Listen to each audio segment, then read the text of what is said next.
अम्मा बाद फ़ौज़ु बिल्लाहि मिनश्शैतानिर्रजीम बिस्मिल्लाहिर्रहमानिर्रहीम अला इन्ना औलिया अल्लाहि ला खौफ़ुन अलैहिम व ला हुम यहज़नून। सदक़ल्लाहुल अज़ीम। बाद तौहीद के मतवालों, कुरान करीम के फ़िदाकारों, शम्मा रिसालत के परवानों, गौस ख्वाजा व हसनैन करीमैन के चाहने वालों, आइए कुछ कहने और सुनने से पहले हमारी और आपकी सारी कायनात के मरकज़ अक़ीदत आक़ा नामदार, मक्के के सरदार, मदीने के ताजदार, अली से बेकसा, चारा साज़ा दर्दमंदा, दुखियों के दामन में सुख डालने वाले, बेचैन दिलों को चैन अता करने वाले, बेसहारों को सहारा देने वाले, टूटे हुए दिलों को जोड़ने वाले, मरने के बाद सब मिलकर खबर में छोड़कर जाने के बाद वो मदीने से आने वाले, अपने क़दमों से हमारी अंधेरी कब्र को नूर से रोशन करने वाले हुज़ूर अहमद मुश्तबा मोहम्मद मुस्तफ़ा अरवाह फ़िदा सल्लल्लाहु अलैहि वसल्लम की बारगाह में झूम झूम कर दुरूद शरीफ का नजराना पेश फरमाएं। अल्लाहुम्मा सल्लि अला सय्यिदिना मौलाना मुहम्मद अब्दिका व रसूलिका व सल्लि अलल मुमिनीना वल मुमिनाति वल मुस्लिमीना वल मुस्लिमात सलातो व सलाम अलैका या रसूलल्लाह सल्लल्लाहु अलैहि वसल्लम। एक बार और दुरूद शरीफ पढ़े। अल्लाहुम्मा सल्लि अला सय्यिदिना मुहम्मद अब्दिका व रसूलिका व सल्लि अलल मुमिनीना वल मुमिनाति वल मुस्लिमीना वल मुस्लिमाति सलातो व सलाम अलैका या हबीब अल्लाह। एक बार और दुरूद शरीफ पढ़ लें। अल्लाहुम्मा सल्लि अला सय्यिदिना मुहम्मदिन अब्दिका व रसूलिका व सल्लि अलल मुमिनीना वल मुमिनात वल मुस्लिमीना वल मुस्लिमात सलातो व सलाम अलैका या रसूलल्लाह सल्लल्लाहु तआला अलैहि वसल्लम। अल्लाह रब्बुल इज़्ज़त का बेपनाह करम और एहसान अज़ीम है कि उसने अपने प्यारे हबीब के सदक़े में, अहले बैत के सदक़े में, गौस व ख्वाजा के सदक़े में आपको और हम सब को फिर से जुमा में जमा होने की तौफ़ीक बख्शी है। हम उसकी बारगाह के शुक्रगुज़ार बंदे बनकर दुआ करना कि अल्लाह हमें इसी तरह सेहत और तंदुरुस्ती के साथ आने वाला फिर 11वीं का महीना हमें नसीब फरमाए। आने वाले साल तक की तमाम दरमियानी आफतें, बलाएँ, मुसीबतें, बीमारियां जो कुछ भी अगर आने वाली हैं तो तू महबूब सुबानी के सदक़े में सब दूर फरमा दे। हमें सेहत और तंदुरुस्तियों के साथ 5 वक्त की नमाज़ें साल भर तक अदा करने की ताकत और क़ुव्वत तौफ़ीक नसीब फरमाए। आमीन आमीन या रब्बल आलमीन बिजाही सय्यिदुल मुरसलीन। अभी अभी मैं जो आपके सामने 3 मरतबा दुरूद शरीफ पढ़ा हूँ, ये दुरूद के बारे में आया है। अगर गरीब है, फ़कीर है, तंगदस्ती में मुब्तला है, जल्दी मालदार बनना चाहता है या अपने माल में खूब बरकत देखना चाहता है, क़र्ज़ के बोझ तले डूबा हुआ है, क़र्ज़ से बाहर नहीं आता, माल नहीं मिलता, परेशान है, तो इस दुरूद पाक को कसरत से पढ़ा करें। ये दुरूद पढ़ने से चंद महीनों के अंदर ही अल्लाह उसे अमीर बना देता है। ये है दुरूद मुबारका की बहुत बड़ी फजीलत है। फिर एक बार पढ़ता हूँ, सुन लीजिए। अल्लाहुम्मा सल्लि अला सय्यिदिना मुहम्मद अब्दिका व रसूलिका व सल्लि अलल मुमिनीना वल मुमिनाति वल मुस्लिमीना वल मुस्लिमाति। ये दुरूद पाक, ये जो आपको दिख रहे हैं चैनल्स, इसके अंदर आप अगर चले गए, जैसे कि रायचूर के 36 आप क्लिक करें तो आपको उसके अंदर ये सारे दुरूद पाक भी मिलेंगे और हमारे जुमा में जो बयानात हो रहे हैं वो भी आपको उसमें सुनने का मौका मिलेगा। और एक MD जाफ़र खान के नाम से एक है, आप वो भी MD जाफ़र खान भी वो भी सब्सक्राइब करें, ये भी सब्सक्राइब करें, शेयर करें, लोगों को दावत दें। इस तरीके से भी दीन का काम भी होता है। अल्हम्दुलिल्लाह ये दुरूद शरीफ याद करें, क्योंकि हर मुसलमान हम ये चाहते हैं कि अमीर बन जाएं, और सिर्फ अमीर बनकर नमाज़ा छोड़ना नहीं है। ऐसा अमीर अल्लाह हमें ना बनाए जो नमाजें छूट जाए। अल्लाह अगर अमीर बनाना है तो नमाजें पढ़ते हुए अमीर बन जाए, तो उसके वारे ही न्यारे हो जाते हैं। इस दुरूद पाक को अगर आप देखना है, सुनना है, तो आप इसको देख लीजिए, आपको इंशाअल्लाह ताला यूट्यूब में नजर आएगा। खुदा के फजल से है हम पे साया गौसे आजम का, खुदा के फजल से है हम पे साया गौसे आजम का, हमें दोनों जहां में है सहारा गौसे आजम का, हमें दोनों जहां में है सहारा गौसे आजम का। वाह क्या मर्तबा ए गौस है बाला तेरा, ऊंचे ऊंचों के सरों से कदम आला तेरा, सर भला क्या कोई जाने के कैसा तेरा, औलिया मलते हैं आंखें वो है तलवा तेरा, क्या दबे जिस पे हिमायत का हो पंजा तेरा, क्या दबे जिस पे हिमायत का हो पंजा तेरा, शेर को खतरे में लाता नहीं कुत्ता तेरा, शेर को खतरे में लाता नहीं कुत्ता तेरा। ये शेर इंशाअल्लाह दौरान तकरीर में समझ में आएगा। वाह क्या मर्तबा ए गौस ए बाला तेरा, ऊंचे ऊंचों के सरों से कदम आला तेरा, ऊंचे ऊंचों के सरों से कदम आला तेरा, सर भला क्या कोई जाने के कैसा है तेरा, औलिया मलते हैं आम इंसान नहीं, औलिया मलते हैं आम मुसलमान नहीं, औलिया मलते हैं आंखें वो है तलवा तेरा। अब ये लीजिए, लोग पैर चूमे तो शिरक बोल रहे हैं, वली आंखें मलते हैं। कौन जिनसे दीन मिला वो अल्लाह वाले खुद अपनी आंखें गौस के तलवों को मलते हैं। अब बताइए इसको क्या बोलेंगे। यहाँ तो लोग कहते हैं कि खदमों को बोसा देना, मजार को चूमना या चादर को चूमना, इसको चूमना वो शिरक, ये बिद्दत। अहले हदीस तबलीग वाले जो बोलते हैं ना, अब यहाँ तो आला हजरत ने शेर में ये बता दिया, वो भी सुन्नियों का शेर है, बताने वाला भी सुन्नियों का शेर है। वो खुद कहते हैं कि सर भला क्या कोई जाने के कैसा है तेरा, या अब्दुल कादिर जिलानी, आपके सर मुबारक का अंदाजा कौन लगा सकता है। सर भला क्या कोई जाने के कैसा है तेरा, औलिया मलते हैं आंखें वो है तलवा तेरा, औलिया मलते हैं आंखें वो है तलवा तेरा। एक तो इनका अकीदा है तबलीग जमात वालों का और अहले हदीस वालों का कि हुजूर पढ़े लिखे नहीं है, अनपढ़ थे, उनको जिब्रील आपको सिखाए और जिब्रील अलैहिस्सलाम उनके उस्ताद है। उनका ये जुमला तबलीग जमात वालों का, अहले हदीस वालों के बड़े बड़े जो अकाबिरीन है ना, आजकल के लोगों को नहीं मालूम, वो जाते आते अरे उन्होंने नहीं बोला ऐसा, अरे उन्होंने नहीं बोला ऐसा बोलते।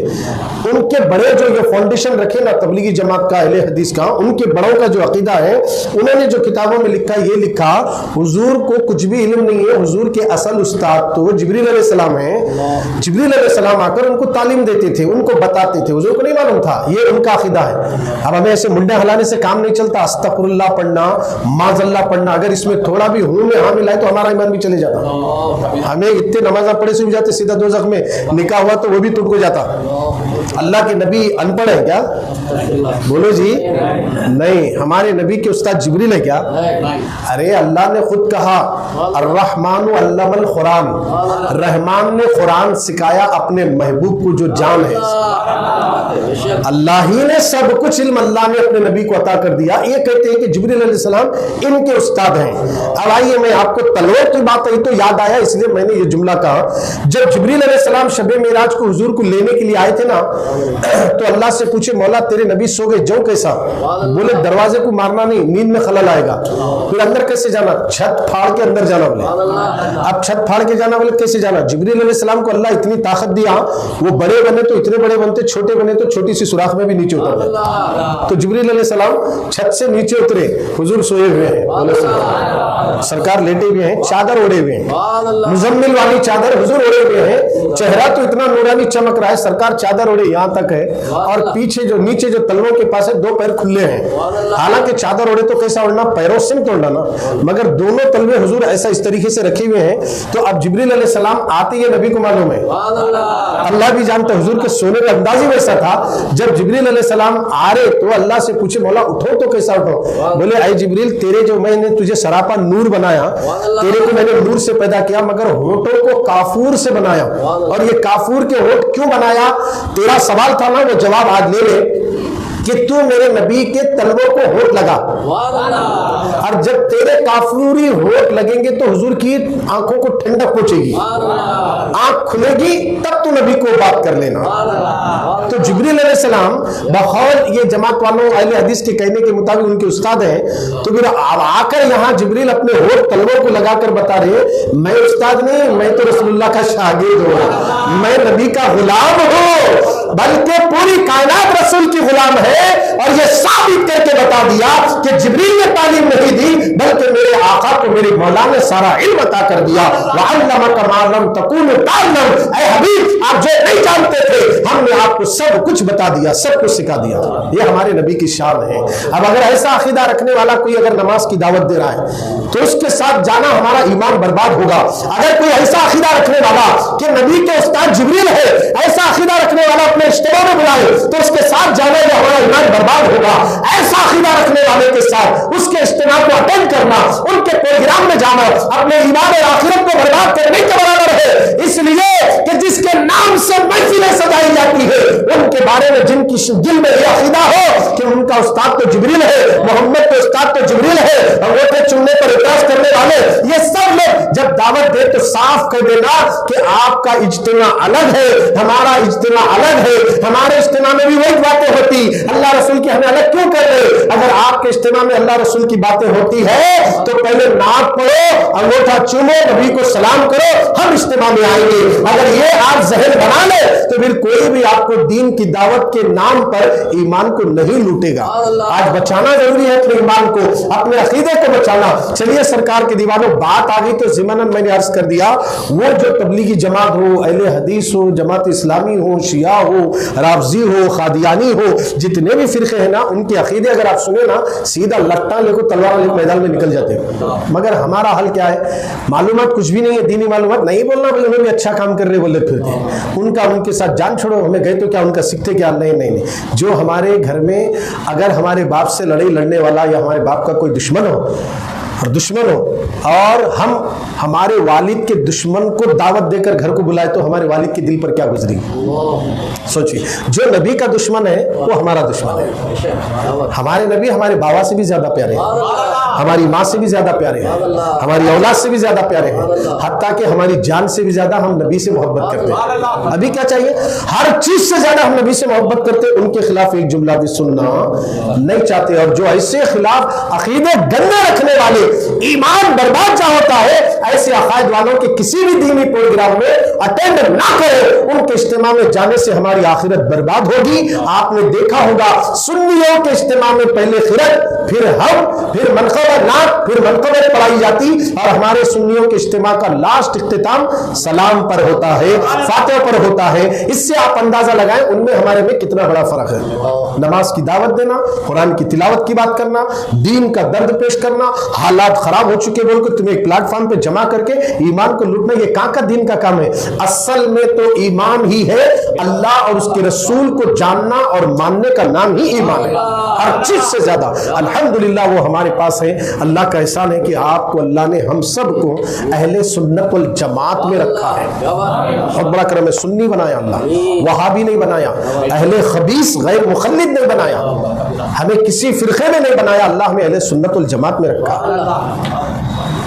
अब सुनिए, अल्लाह के नबी सल्लल्लाहु अलैहि वसल्लम की बड़ी प्यारी हदीस है। सरकार फरमाते हैं जब बंदा फराइज की पाबंदी करते करते नवाफिल वाजिबात सुन्नतों की कसरत करता है तो अल्लाह उसको अपना खुर्ब अता कर देता है, अपने खुर्ब की दौलत से उसे मालामाल कर देता है, जिससे अल्लाह उसकी आंख बन जाता है, उसके कान बन जाता है, उसकी जुबान बन जाता है, उसके हाथ बन जाता है, उसके पैर बन जाता है। ये हजरत अबू हुरैरा रजी अल्लाह तआला अन्हु से रिवायत करदा हदीस मैं आपके सामने रख रहा हूं, इसे जहन में बिठा लीजिए, बाकी की बातें समझ में आएगी। अल्लाह के प्यारे नबी सल्लल्लाहु तआला अलैहि वसल्लम ने फरमाया जब बंदा फराइज की पाबंदी के साथ, वाजिबात के साथ, सुन्नत नवाफिल के साथ जब नवाफिल की कसरत करता है, नफिल नमाजों की कसरत करता है तो अल्लाह उसको अपना खुर्ब अता कर देता है।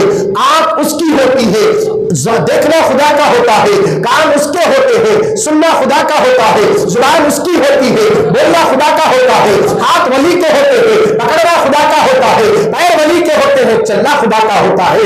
इस तरह अल्लाह आंख बने, कान बने, जुबान बने, हाथ बने, पैर बने, यानी आप सोच में पड़ जाएंगे अल्लाह आंख से पाक है, अल्लाह कान से पाक है, अल्लाह जुबान से पाक है, अल्लाह हाथ से पाक है, अल्लाह पैर से पाक है, यानी अल्लाह की आंख है। अगर कोई ऐसा कह देगा तो मेरी ईमान चला जाएगा। अल्लाह सरापा नूर है, मेरा रब नूर ही नूर है, नूर ही नूर है। आंख से पाक है, कान से पाक है, जुबान से पाक है, हाथ और पैर से पाक है। मगर बनने का मतलब यह है कि जब बंदा अल्लाह की बंदगी में अपनी जिंदगी को खत्म करता है तो अल्लाह उसकी आंख बनता है।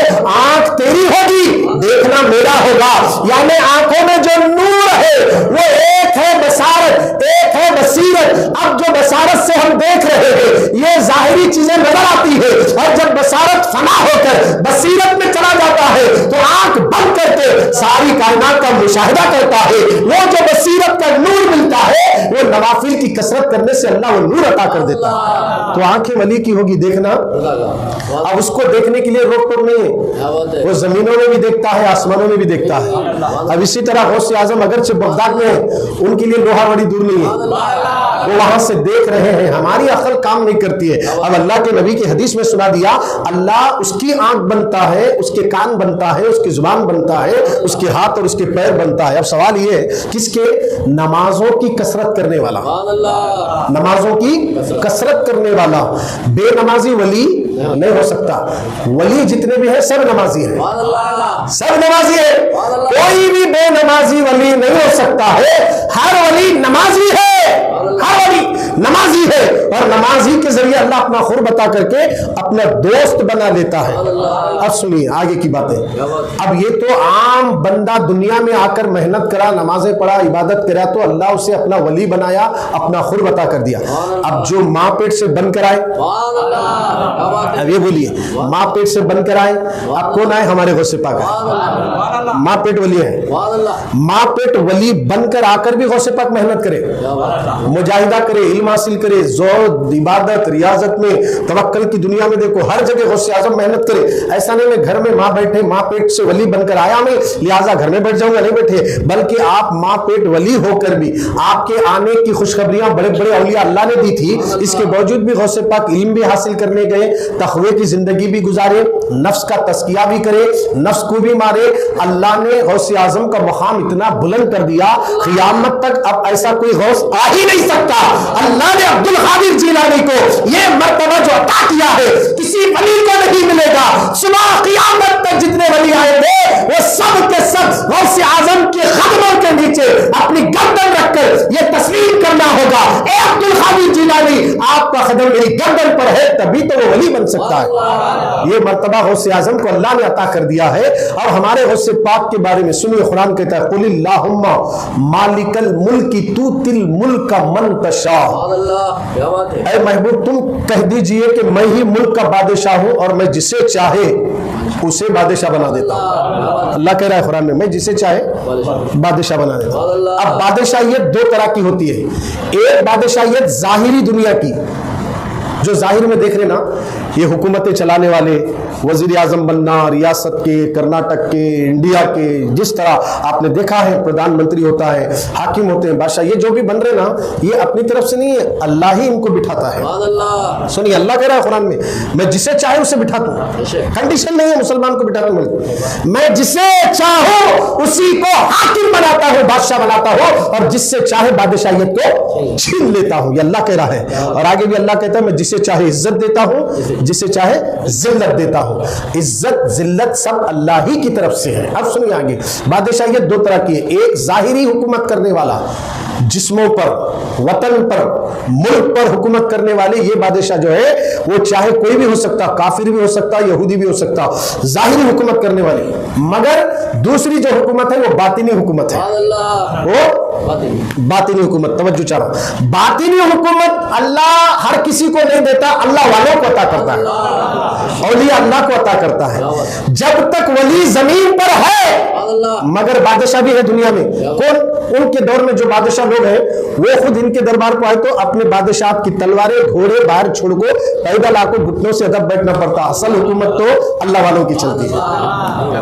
बड़े बड़े बादशाह, बड़े बड़े सूरमा लोग अल्लाह वालों के दरबार में अदब से आए, तब अल्लाह उन्हें कामयाबी अता कर दिया। सुनिए, तवज्जो से सुनिए, आज हमारे गौसे पाक की शान सुनिए, हमारे गौसे आजम की अजमत क्या है, उनकी हुकूमत का सिक्का किस कदर दुनिया में बिठा दिया है अल्लाह ने।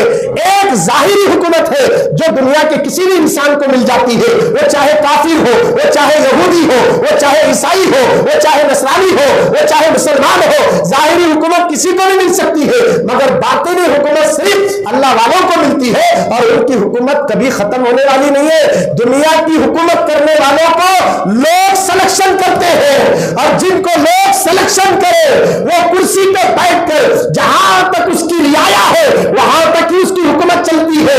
मगर अल्लाह जिसे सिलेक्शन करे उसको अल्लाह ये पावर देता है कि पब्लिक जिसे चुने उसकी हुकूमत कहां तक चलती, जहां तक लोग उसे वोट डाले वहां तक चलती। अब इसके बाद कर्नाटक में हम किसी को चुने तो वो कर्नाटक पर हुकूमत कर सकता, तेलंगाना में नहीं कर सकता। अब वहां का एक अलग लीडर होगा, अब तेलंगाना में जो लीडर है वो तेलंगाना में कर सकता, आंध्र प्रदेश में नहीं कर सकता। इस तरह इनकी एक हद है। मगर मैं आपको एक बहुत ही अकीदे की बात अर्ज कर दूंगा, इसको सुनने के बाद ईमान ताजा होगा।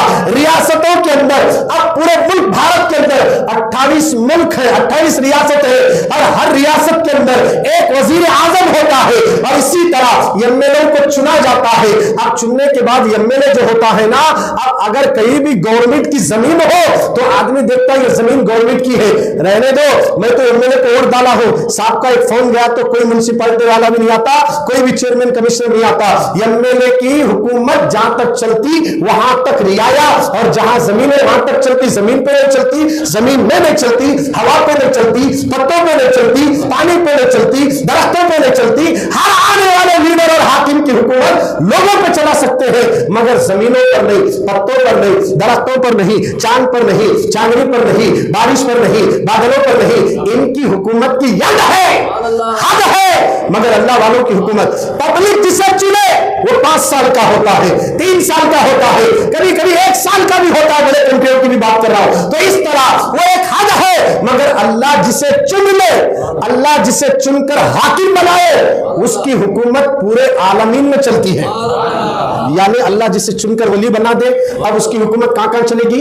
अल्लाह जितनी मखलूक को पैदा किया, वली को चुन लिया। इधर मखलूक जो अल्लाह की है, अल्लाह की मखलूकात में कौन है? पानी है, समंदर है, झाड़ है, दरख्त है, पहाड़ है, शेर है, बबर है, सांप है, असदे है, बिच्छू है, ये अल्लाह की मखलूकात में से है। ये सारी मखलूकात जो अल्लाह ने पैदा किया, अब जिसको अल्लाह चुन लिया उसको अल्लाह ये ताकत देता है कि वो अपनी हुकूमत शेर पर भी चला सकता है, वो बबर पर भी चला सकता है, वो दरख्तों पर भी चला सकता है, वो समंदरों पर भी चला सकता है, वो हवा पर भी चला सकता है, वो जिन्नात पर भी चला सकता है, वो फरिश्तों पर भी चला सकता है।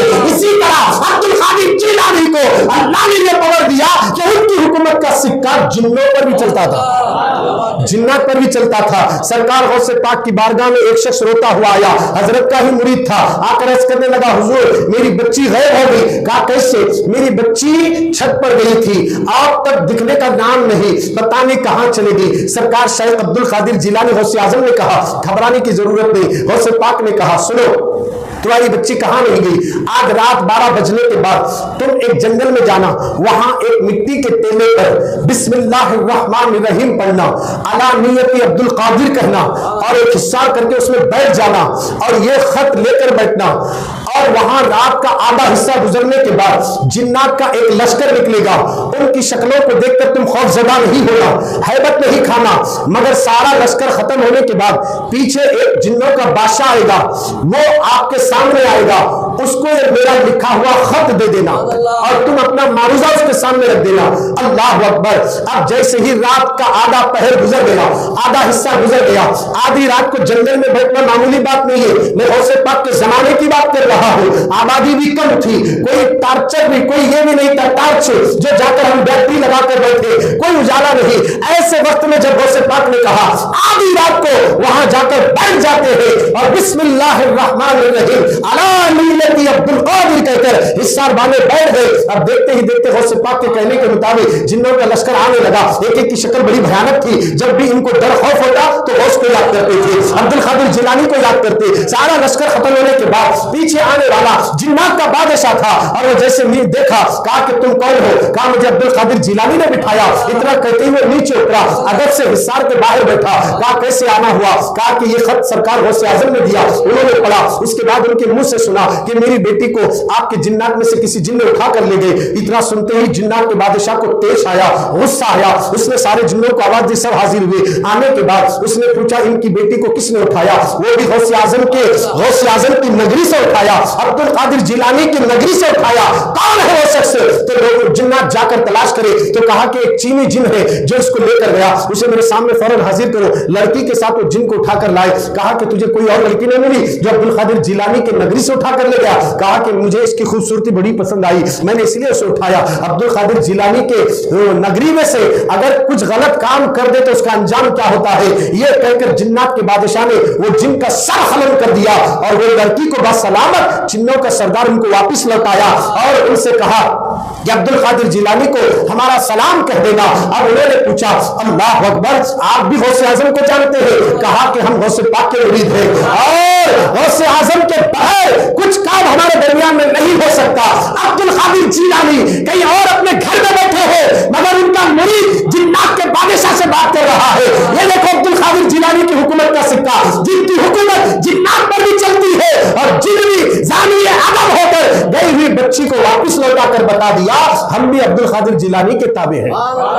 ये हमारे गौसे आजम की शान है लोगों।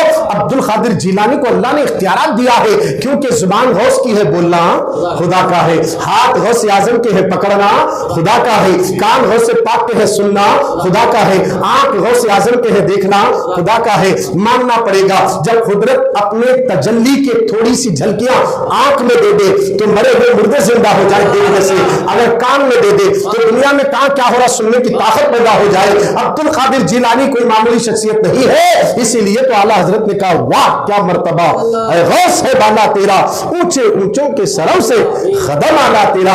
अब्दुल कादिर जिलानी रज़ी अल्लाह तआला अन्हु की हुकूमत जिन्नात पर भी चलती है। शेख अब्दुल कादिर जिलानी रज़ी अल्लाह तआला अन्हु 3 दिन हो गए बगदाद में नजर नहीं आए, लोग परेशान हैं। कहां तो भी गए गौसे पाक, ढूंढते ढूंढते ढूंढते एक आदमी मिला, क्या तुमने हमारे महबूब सुबानी को देखा है? तो उसने कहा हाँ मैंने देखा, वो दरियाए दजला के ऊपर चल रहे थे, दरियाए दजला के ऊपर चल रहे, पानी पे चलते हुए मैंने देखा। तो सारे लोग दरियाए दजला की तरफ गए तो देखा गौसे पाक पानी पे चलते हुए जा रहे। बीच दरिया में जाने के बाद सरकार गौसे पाक अपना पैर पानी में से उठाकर हवा में रखे और दूसरा पैर भी हवा में रखे, यानी ना पानी पे ना जमीन पे हवा में है। पानी पर भी हुकूमत, हवा पर भी हुकूमत। थोड़ी देर में एक जानिमाज आई उड़ती हुई आसमानों से और गौसे आजम के सामने बिछाई गई और उसके सामने मुसल्ला बिछाया गया। उस मुसल्ले पे गौसे पाक चढ़े और पीछे जो जानिमाज थी उस पर फरिश्ते जमा हुए। अब वहां गौसे पाक नमाज पढ़ रहे, अखल को दखल दिए तो गुमराह होते। देखो ऐसा कैसा हो सकता, ये अल्लाह वालों की ताकत का अंदाजा हम और आप नहीं लगा सकते। अल्लाह ने ये ताकत गौसे आजम को अता की है कि आप पानी के ऊपर हवा में मुसल्ला बिछाया गया और जानिमाज बिछाई गई। अब सारे मुरीदीन जो दरिया के किनारे खड़े होकर इस मंजर को देख रहे थे उन्होंने भी ये तय कर लिया कि सरकार नमाज पढ़ा रहे, चलो हम यहाँ नियत बांध लेंगे। वो सब के सब सफे बांध दिए, गौसे आजम नमाज पढ़ा रहे। एक तरफ लिखा हुआ है अला इन्ना औलिया अल्लाहि ला खौफुन अलैहिम वलहुम यहज़नून, खबरदार हो जाओ अल्लाह वालों को किसी चीज का खौफ और गम नहीं। एक तरफ लिखा, दूसरी तरफ लिखा हुआ है सलाम हो अहले बैत अतार पर।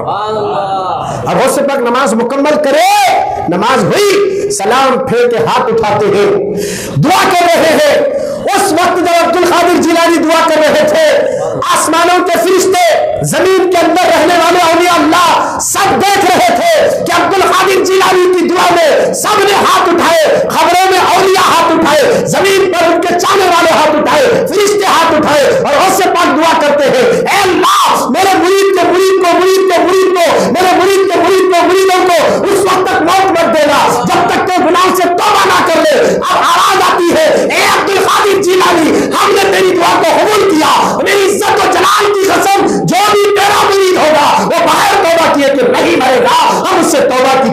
अता कर देते हैं। यह है अब्दुल कादिर जिलानी जो हमसे मोहब्बत कर रहे हैं। अभी हम दुनिया में नहीं आए मगर हमारे लिए गौसे पाक दुआ कर रहे हैं। क्योंकि अब अगर कोई भी अभी तक मुरीद नहीं बना तो जरा जल्दी खादरी घराने में मुरीद बन लो। जानते हो खादरी घराना क्या है? कादरी कर खादरी रख कादरियों में उठा, कद्र अब्दुल कादिर कुदरत नुमा के वास्ते, कद्र अब्दुल कादिर कुदरत नुमा के वास्ते। अगर मुरीद बन गया तो फिर यहाँ भी बेड़ा पार वहां भी बेड़ा पार। इसलिए बोलता सुन्नी खुदा के फजल से है हम पे साया, गौसे आजम का हमें है दोनों जहां में सहारा।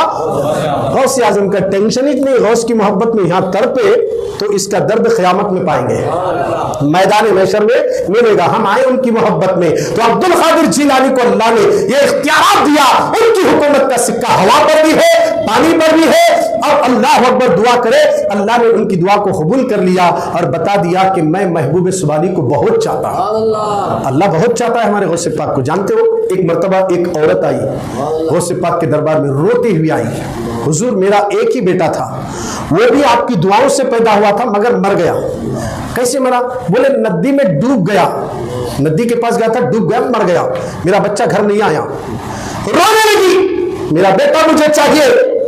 गौसे आजम ने जब देखा कि आंखों में आंसू आए तो कहने लगे जा तेरा बेटा घर आ जाएगा, जा तेरा बेटा घर आएगा।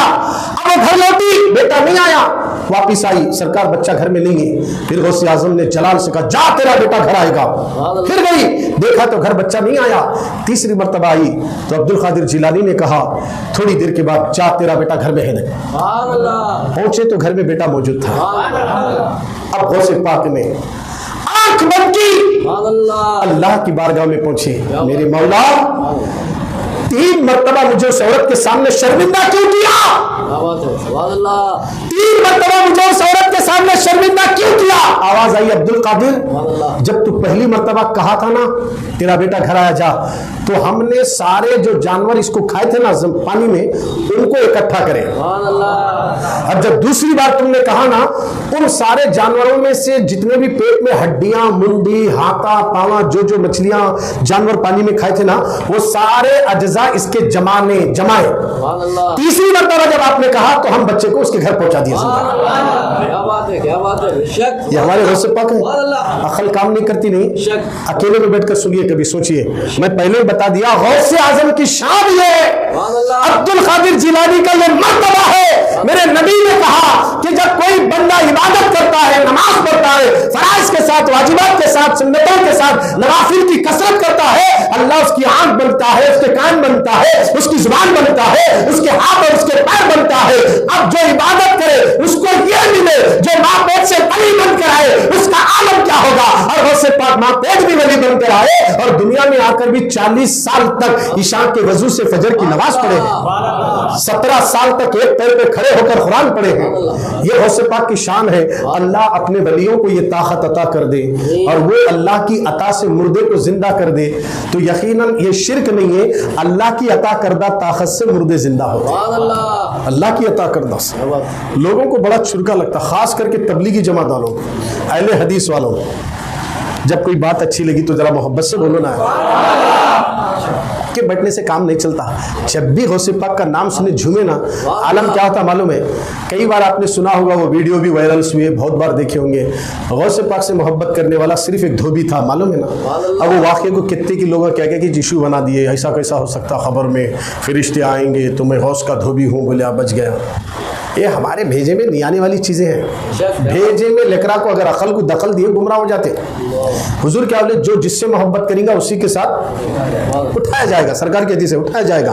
अब जो जिसकी मोहब्बत में मर गया, जाहिर सी बात है खबर में उसके मुंह से वही निकलेगा। 5 नमाज़ा पढ़ने वाला मर गया तो क्या बोलता उन्हें, हटो हटो मुझे नमाज पढ़ने का टाइम है, नमाज पढ़ने दो, नमाज का वक्त चला जाएगा। फिरिश्ते बोलते सवालों का जवाब दे बगैर वो नमाज की धुन में रहता, नमाज पढ़ने दो। अब नमाज पढ़ रहा, बोले अरे ये क्या बात हुई? बोले तो क्या बात हुई? उसका रात दिन फजर पड़ा, जोहर का इंतजार, जोहर पड़ा, असर का इंतजार, असर पड़ा, मगरिब का इंतजार, मगरिब पड़ा, इशा का इंतजार, इशा पड़ा, फिर फजर का इंतजार।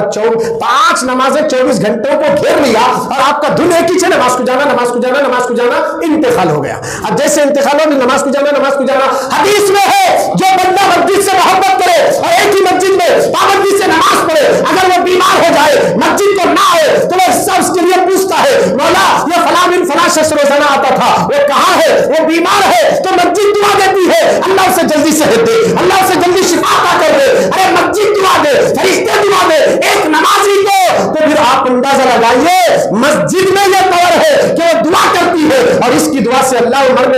नवाजी की बख्शिश भी कर देता है। अब हमारे गौसे पाक की मोहब्बत में कोई मर गया तो जाहिर सी बात है कोई मुर्शिद की मोहब्बत में मर जाता है, पीर की मोहब्बत में फना हो जाए। जैसे कि महबूब इलाही निजामुद्दीन औलिया दिल्ली के शहंशाह महबूब इलाही है, उनसे किसी हजरत महबूब इलाही अपने पीर और मुर्शिद की खानखाह में पहुंचे और उनके पीर और मुर्शिद को बाबा फरीदुद्दीन गंज शकर पहुंचे तो बाबा फरीद बोले निजामुद्दीन बेटा, बोले हुजूर क्या बात है, महबूब बनोगे क्या मुहिब बनोगे? क्या पूछे, महबूब बनोगे क्या मुहिब बनोगे? ये हमारे समझ की बात नहीं है, अगर समझ में आ तो सुभान अल्लाह बोले, पीछे वाले नहीं बोल रहे सुभान अल्लाह। महबूब बनोगे क्या मुहिब बनोगे? सुनिए अल्लाह वालों की बातें कैसी रहती है। पीरो मुर्शिद जुमला बोले तो मुरीद क्या बोले, महबूब इलाही निजामुद्दीन औलिया क्या बोले, अम्मी से पूछ को आतो, अम्मी क्या बोले वही बन तो बोले। सीधा खानखा से निकले, घर जा रहे थे, रास्ते में एक मस्जूब बुजुर्ग मिले, फटे पुराने कपड़े थे, मस्जूबाना अंदाज में बैठे हुए थे। निजामुद्दीन औलिया की नजर पड़ी, सलाम वालेकुम कहा, उन्होंने वालेकुम अस्सलाम निजामुद्दीन, क्या महबूब बनोगे क्या मुहिब बनोगे? अरे ये तो मेरे पीर और मेरे दरमियान का राज था, इनको कैसे पता चला? लगता है ये कोई रोशन जमीर है जो दिल के हालात जानते हैं। निजामुद्दीन औलिया बोले तुम्हें बोलो क्या बनना, माँ से पूछ ले, कहा उन लोग क्या बोलते वो बन। अरे ये भी तो राज था ना, ये भी फाश कर दिए। अगर तेरी माँ ने नहीं बताया तो कल मेरे पास आना, मैं तुझे बता दूंगा। ये मस्जिद बुजुर्ग बोले, घर गए, जाकर सारा वाकया सुनाया अम्मी से। अम्मी ऐसा पीरो मुर्शिद पूछे हैं, रास्ते में बुजुर्ग से भी मुलाकात हुई, उनसे मैंने पूछा तो उन्होंने भी आपके पास ही भेजा है, अब बोलिए क्या महबूब बनूं क्या मुहिब बनूं? तो वालिदा क्या बोले, वो जो बुजुर्ग तेरे को बीच में मिले ना रास्ते में, उन्हीं से पूछ, उन्होंने जो बोले वही बनना। वापिस आए निजामुद्दीन औलिया, देखे तो अड्डे को नहीं थे, इंतकाल हो गया था। क्या हो गया था उनका? लोगों से पूछे कहाँ है, बोले उनका इंतकाल हो गया। बोले उनकी कब्र कहाँ है? खबर कहाँ है? वहां पड़ी देखो लाश, बोले कचरा फेंकते जगह पड़ी सो है। तो हजरत निजामुद्दीन औलिया हैरान हो गए, करीब गए, जाकर बोले हजरत मेरे दिल की खबर तुम रखते हैं, मेरा दिल का राज तुमने बताया, खुद को पता नहीं कि कल आप मरने वाले हैं और मुझसे वादा कर गए कि मैं कल आने के बाद तुझे बताऊंगा, अब मैं किससे पूछूं ये बात? इतना कहना था, उठ को बैठे, उठ को बैठे, बोले निजामुद्दीन मुहिब मत बनना, मुहिब बने तो ये हाल होता जो मेरा हो गया, महबूब बनना, ये महबूब ही में तेरे लिए भलाई है। जब से आपका नाम महबूब इलाही मशहूर हो गया, महबूब इलाही मशहूर हो गया, ये महबूब और मुहिब का मामला ये अजीब और गरीब है। इस मंजिल तक हम क्या पहुंचे? अपने इल्म को दखल देना, अपनी अकल को दखल देने से गुमराह हो सकते हैं। अल्लाह वालों के कारनामे, उनके वाक़ियात अकल अंदाजा नहीं लगा सकती, खामोश रहने में भलाई है। हमारे गौसे पाक अगर किसी मुर्दे को जिंदा करे, बहस करने की जरूरत नहीं है। हमारी क्या हैसियत है मुर्दे को जिंदा करे? तो ये कैसे हो सकता बहस करने की? हमारी क्या हैसियत है? अल्लाह ने वली को जब ताकत दिया, वो मुर्दे को भी जिंदा करते, वो जो तख्ते लगे थे कश्ती के, वो कश्ती के साथ भी बारात को बुला भी सकते हैं। अल्लाह ने ये पावर दिया है गौसे आजम को, अल्लाह वालों को ये पावर अता कर दिया। तो हमारे गौसे पाक को अल्लाह ने दोनों हुकूमत अता की, एक जाहिरी और एक बातिनी, और बातिनी हुकूमत कभी खत्म नहीं हो सकती है। दुनिया के जितने भी हाकिम हैं उनको दुनिया की अवाम चुनती है, मगर जो बातिनी हुकूमत करने वाले हैं वो अल्लाह ही उनको चुनता है, जिसमें अल्लाह वाले हुआ करते हैं। एक बार मोहब्बत से दुरूद शरीफ पढ़ लीजिए। अल्लाहुम्मा सल्ली अला सय्यिदिना मौलाना मुहम्मद व अला आलि मुहम्मद बारिक वसल्लिम सलातो व सलाम अलैका या रसूल अल्लाह। बगदाद शहर में एक वलवला मच गया कि दरियाए दजला फट गया और पूरा पानी बगदाद की तरफ आ रहा, लोग घबरा गए, पूरा बगदाद डूब जाएगा। फौरन गौसे पाक के पास आए, लोगों ने अर्ज किया हुजूर दरियाए दजला फट गया, पानी अंदर आ रहा है। तो सरकार गौसे पाक डरे नहीं, हाथ में आसा लिए, इधर पानी आ रहा तो उधर जा रहे। जहां पानी आने वाला था गौसे पाक अपने आसा को जमीन में नसब कर दिए, दफन कर दिए, कहा कि यहीं पर ठहरना, आगे नहीं आना। तो पानी आकर सीधा गौसे पाक के आसे के पास स्टॉप हो गया। सारा दरिया का तूफान वहीं का वहीं थम गया, ठहर गया। हालांकि गौसे पाक के साथ भी जितने आए वो भी तो लोग हैं, वो भी इंसान, ये भी इंसान, वो भी बशर, ये भी बशर, मगर पानी अब्दुल कादिर जिलानी के आसे को देखकर रुककर बता दिया, अब्दुल कादिर जिलानी वो है जो अपने आप को फना करके खुदा की मारिफत को हासिल किया। जब बंदा खुदा के इश्क में फना होता है तो समंदर भी वली की सुनता है और तूफानी हवाएं भी अल्लाह वालों की सुनती है। यही वजह है यूसुफ बाबा, शरीफ बाबा हो या शमशान बाबा सेवी के वालिद हो, ये चिरागों में, तूफानी हवाओं में, ये तूफानी हवाओं में, बारिशों में चिराग लगाकर कुरान की तिलावत करके बता दिया जो उसका होता है उसके होने के बाद चिराग जलाओ तो उस चिराग को तूफानी हवा भी नहीं बुझा सकती है। ये अल्लाह वालों की ताकत को हम क्या तोड़ सकते हैं जी? हमारी क्या हैसियत है? हम कौन है जो गौसे पाक के बारे में होटलों में बैठकर डिस्कस करना? अहले हदीस वाले बोले, दिमाग में चला लिए, ऐसा कैसा हो सकता साहब? सुबह अल्लाह करता, अल्लाह दिया, सुबह अल्लाह दिया, सो हमें भी एक बोल रहे अल्लाह देता ताकत। वही ताकत को गौसे आजम मुर्दों को जिंदा करता है, अल्लाह ही देता है। सबको कहीं को नहीं दिया, गौसे पाक कुछ क्यों दिया? जो उसका हुआ उन्हें उसका हुआ। तो 5 नमाज़ा सही ढंग से नहीं पढ़ रहा, पूरे सुन्नता नफिल के साथ गौसे पाक के बारे में बहस कर रहा है। वो गौसे पाक है जो 40 साल तक इशा के वजू से फजर की नमाज पढ़े, 13 वजू जुमा के बाद अब असर तक भी नहीं रहता, और फिर गौसे पाक के बारे में बहस कर रहे हैं। अहले हदीस वाले, गैर मुखल्लिदीन, तबलीगी लोगों, ऐसे लोगों की सोबत से बचो। अगर ये इज्तिमा की दावत दे या अपनी महफिलों में बुलाए तो कभी ऐसी गलती मत करना, इनकी महफिल में जाओगे तो ईमान बर्बाद होगा।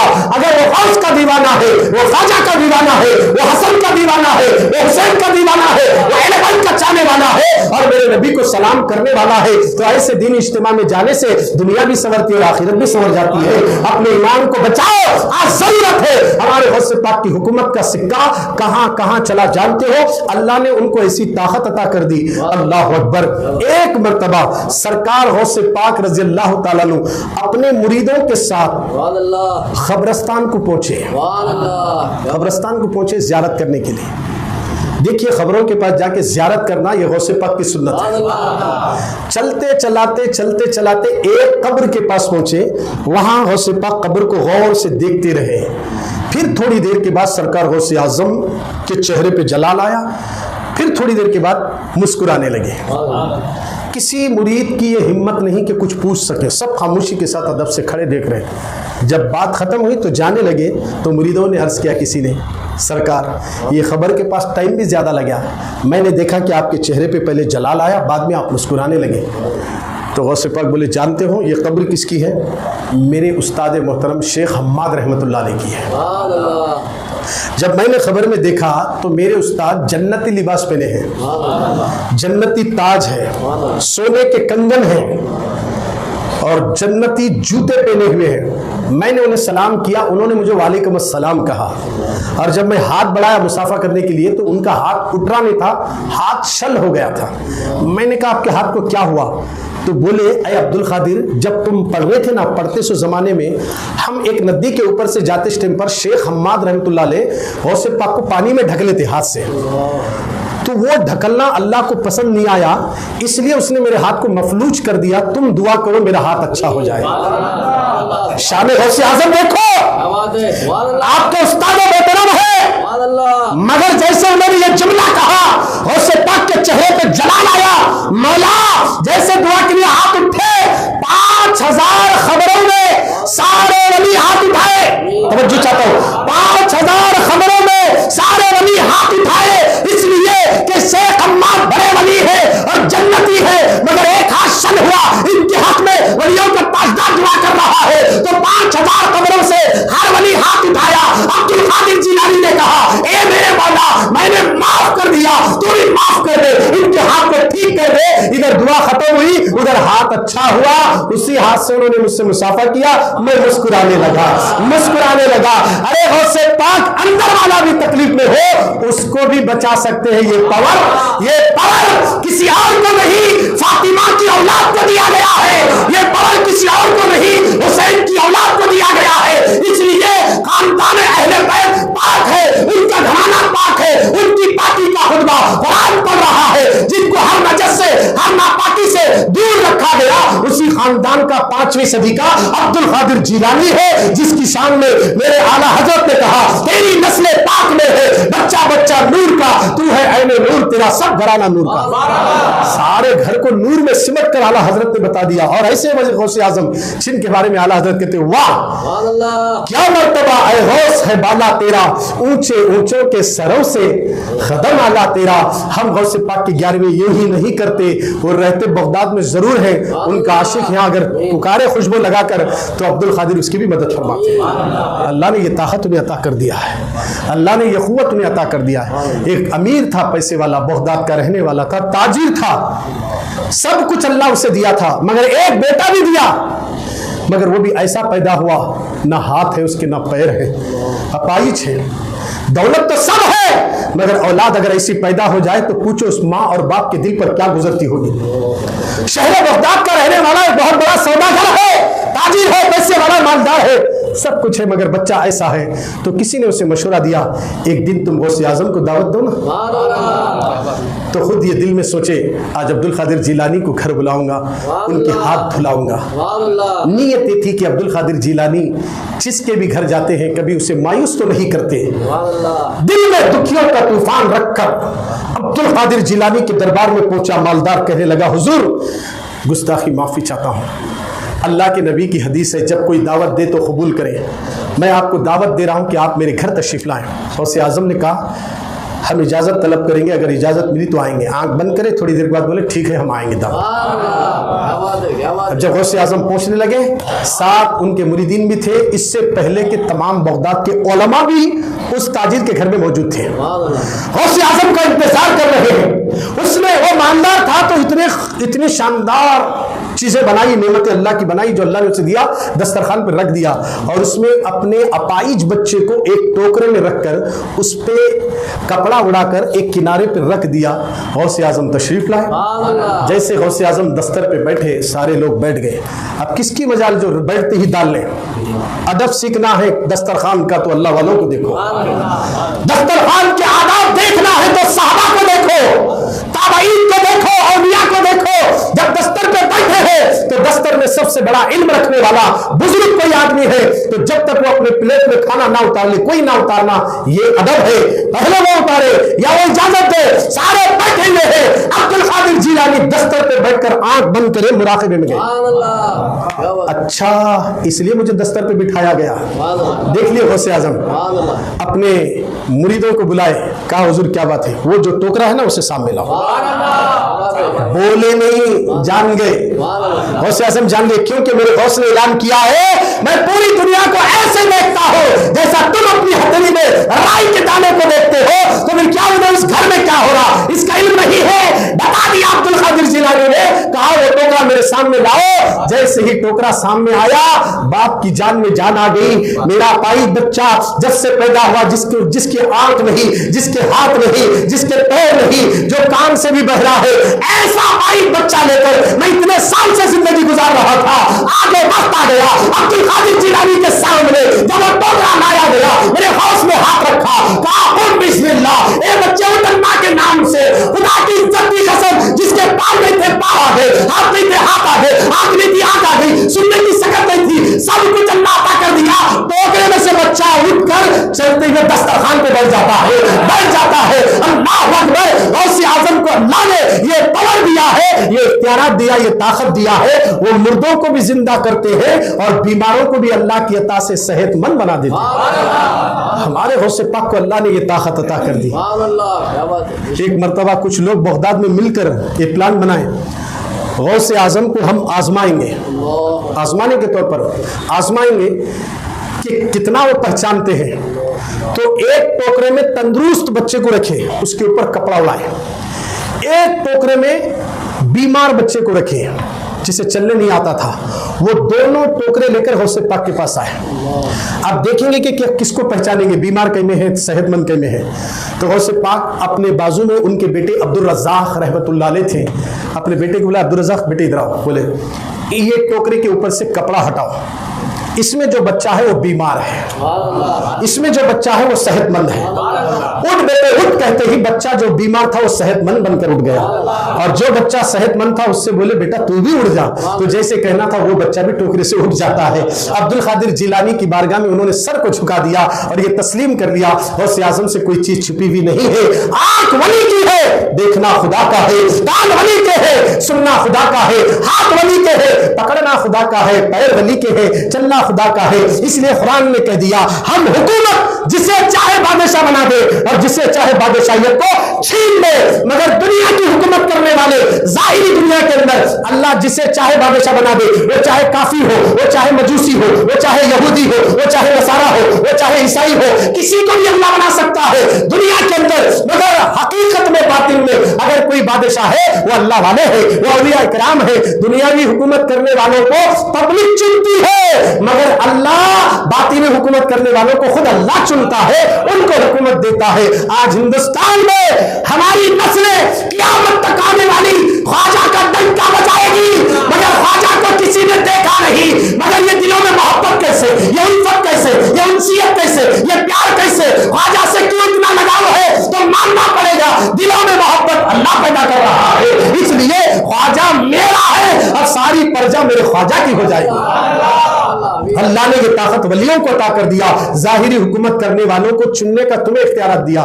जब तुम चुनते हो ना, अकल है, आंख है, तो देखो, सोचो और सही लोगों को चुना करो।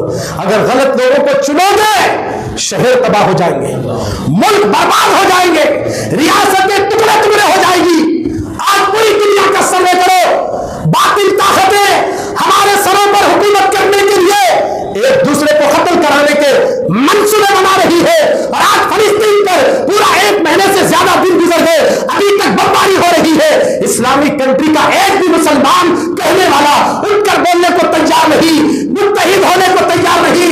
हजारों बच्चों की जाने जा रही है, लाशें निकल रही है, हॉस्पिटलों में बमबारी हुई। मुसलमानों, होश के नाखून लो, कब तक यूट्यूब में रहोगे, कब तक क्रिकेट के दीवाने बनोगे, कब तक टी शर्ट कोट पहनोगे, कब तक अपने गले में टाई डालोगे। ये कोट पहनना, ये टाई पहनना इस्राइल का तरीका है, ये इस्राइलियों का दिया हुआ लिबास है। अरे गले में टाई डालना, कोट और पैंट पहनना, ये इस्लामी कल्चर नहीं है, ये इस्राइली कल्चर है, इस्राइलियों का तरीका है। और आज मुसलमान उनके तरीके को अपना रहा है। अल्लाह अकबर। आज हमें जरूरत है, इंडिया वालों, पूरे भारत में 28 रियासतें हैं, हर रियासत के अंदर जब भी इलेक्शन आता है जनता को यह पावर है कि वो अच्छे आदमी को चुने। अगर अच्छा आदमी चुनकर आएगा तो फिर रियासत का भी भला होगा, शहर का भी भला होगा। और आज पूरे इंडिया के अंदर क्या हो गया, वोट को नोट से खरीदा जा रहा है, नोटों से खरीदा जा रहा है। और हमारे लोग, बल्कि सेकुलर हिंदू भाई, मुसलमान भाई वोटों को बेच रहे हैं। वोटों को बेचना मत, तुम्हारा वोट इतना कम नहीं है, कमजोर नहीं है कि एक दारू की पैकेट, एक शेरी का बोतल या दारू के बोतल पर बेच दे। 5 साल तक उनकी गुलामी में रहना पड़ेगा। अगर तुम सीना तान कर हाकिमों से काम लेना चाहते हो तो कहना हमें पैसों की जरूरत नहीं, और तो देंगे मगर गली साफ होना, लाइट की रोशनी होना, और यहाँ पर डेंगू फैल रहा है, यहाँ नालियां साफ होना, पानी 2 टाइम छोड़ना, हमारे बच्चों को एजुकेशन होना, गवर्नमेंट स्कूल में पढ़ाई अच्छी होना। चोरियां ज्यादा हो रही है, हर सड़क पर कैमरे लगा देना, चोरों को पकड़ना, लुटेरों को पकड़ना, ये तुम्हारा काम है। हमारा काम तुम्हें वोट डालना है, नोट लेना नहीं। अगर हर रियासत के अंदर, अगर हर हिंदू सेकुलर भाई और मुसलमान भाई ये दिल में गांठ बांध ले, हम वोट देंगे, नोट नहीं लेंगे, काम लेंगे, काम ऐसा लेंगे। महंगाई आसमानों को छू रही है, हमें सस्ते दाम में हमें गैस चाहिए, हमें सस्ता चाहिए, प्याज हो, लहसुन हो, अदरक हो, शक्कर हो, दाल हो, चावल हो, जितने भी हम खाते हैं उन अशिया का रेट बढ़ गया तो कहां से लाओगे पैसा। खुदारा मुसलमानों और सेकुलर हिंदू भाइयों, किसी भी रियासत में इलेक्शन चले तो पार्टी को देखो, सेकुलर सोच रखने वाला, सेकुलर जहन रखने वाले को जिताओ और बता दो कि हिंदुस्तान का सेकुलर हिंदू और मुसलमान अब एक होकर, जिस तरह टीपू सुल्तान के जमाने में मुत्तहिद होकर सारे अंग्रेजों का बाइकाट करे और उनका कत्ल किया गया, सारे अंग्रेजों को भगाया मेरे टीपू सुल्तान ने, ये आज हमारे अंदर भी इत्तेहाद और इत्तेफाक होना जरूरी है। जानते हो टीपू सुल्तान की आज जयंती है 10 नवंबर को, उनकी जुबान में, हमारी जुबान में आज उनकी पैदाइश का दिन है।